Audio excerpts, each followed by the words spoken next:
health insurance is no guarantee that you will get health care. Not if you live in rural America. New report says hundreds of rural hospitals are in danger of closing because they can no longer afford to stay open. The main reason: insurance pays rural hospitals less than their big city counterparts for the same services. Here's Janet Chamlian. We were there as workers covered the emergency room signs at Midcoast Medical Center in Trinity, Texas.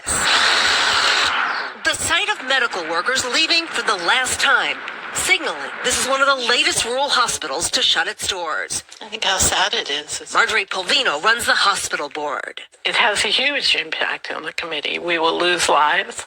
400 people a month come here. In the East Texas Piney Woods, Midcoast was more than a building. It was a lifeline where babies were born and where the heart of Kathy Courtney's 90-year-old husband was restarted, saving his life. How many times have you used this facility recently?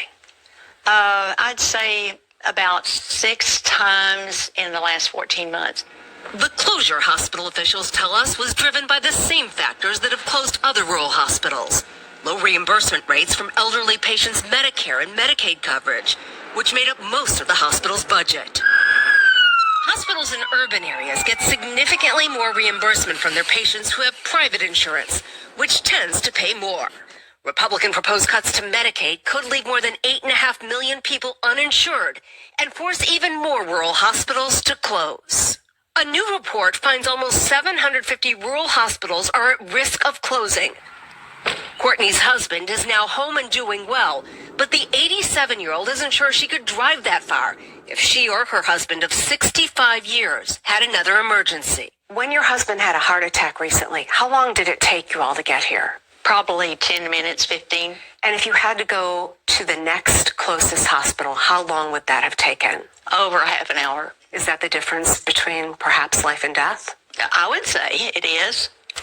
So, Janet, when these rural hospitals close and folks end up having to drive a long way, what's the overall impact on their health as a result?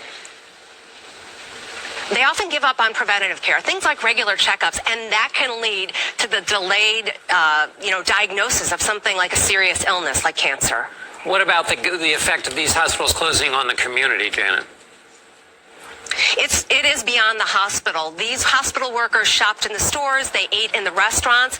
If they move to a new area for a new job, that affects the real estate market, the school district, property taxes. These rural hospitals are more than health care. They really are the heartbeat of the community. In the middle of the night, Byron Stribling found himself driving 110 miles per hour in search of critical medical care for his pregnant wife, Harmony. She was in the passenger seat and was due in 4 days. Between 12:30 and 1 a.m., she came in the room and was complaining about having chest pains. The couple lived in Belzoni, Mississippi, a city whose only hospital had closed 8 years earlier. The closest hospital was 30 minutes away, and Harmony needed medical attention immediately. She was, having seizures or heart attack. I was driving. I had my AirPods in, and I called 911, and they were telling me that she needed immediate oxygen, so they needed me to pull over right then and start CPR. And that's exactly what Byron did. On the side of the road, in the dark, 2 minutes from the Yazoo City Hospital.